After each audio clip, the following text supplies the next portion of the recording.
আসসালামু আলাইকুম গাইস। আমাদের যশোদল পূর্ব বিদ্যামপাড়া রাস্তাটা একেবারে ভাঙ্গে ফেহে কাদা, মানুষ চলাফেরা করতে খুব কষ্ট হয়। রাস্তা দিয়ে হাইটে গেলে একজন না একজন প্রতিদিন রাস্তার মাঝে পড়ে আহত হয় এবং এই যে রাস্তাঘাটে মানুষ চলতে ফিরতে খুব কষ্ট হয়। আমাদের 4 নং ওয়ার্ডে নতুন পাত্রী হিসেবে দাঁড়াবে আমাদের জমির চাচা 2 গাড়ি রাবিশ দান করেছে এবং রাস্তার জন্য উন্নয়ন করার জন্য দিয়েছে।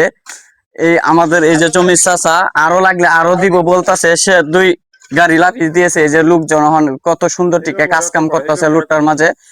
আমাদের এই যে নতুন পদে মেম্বার পদে দাঁড়াবি বলতেছে, সে এখন কিছু কথা বলবে।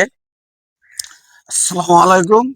বিষয়টা হলো এই যে 4 নম্বরের রাস্তা, পূর্ব বিদ্যামপাড়া রাস্তাটা, এই রাস্তাটাও তো একেবারে বিচ্ছিত হয়ে গেছে, কিন্তু এই রাস্তাটা আমাদের প্রতিদ্বন্দ্বী আছে বর্তমানে আমাদের বাড়ির, আমার এই যে পাশের বাড়ি, কিন্তু এই রাস্তাটার প্রতি তার কোনো নজর, কোনো একটিকার পড়ে না। যদি একটিকারটা পড়তো তাহলে করে আজকের দিনে এই যে জনগণ এইগুলো লোকেরা করলে এই কথাটা বলতে পারলো না।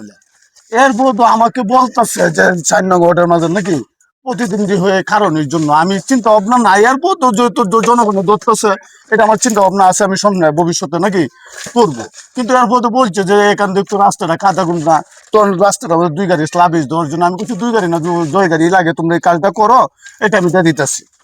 কিন্তু এইটুকু যদি মেম্বারে যদি নিজে করতো তাহলে তো আজকের দিন এইটুকু আমাদের কাছে জানা লাগে না, আর আমাদের কাছে করণও লাগে না।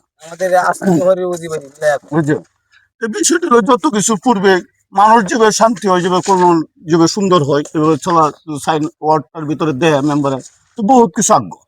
কিন্তু এগুলো দেখে না, দেখলে কল্পনা একটা আগ্রহ তো।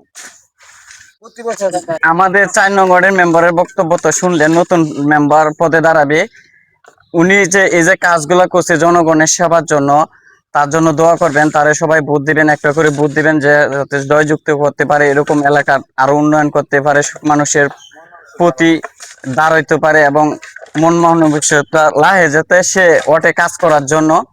আশা করি সবাই দোয়া করবেন তার জন্য।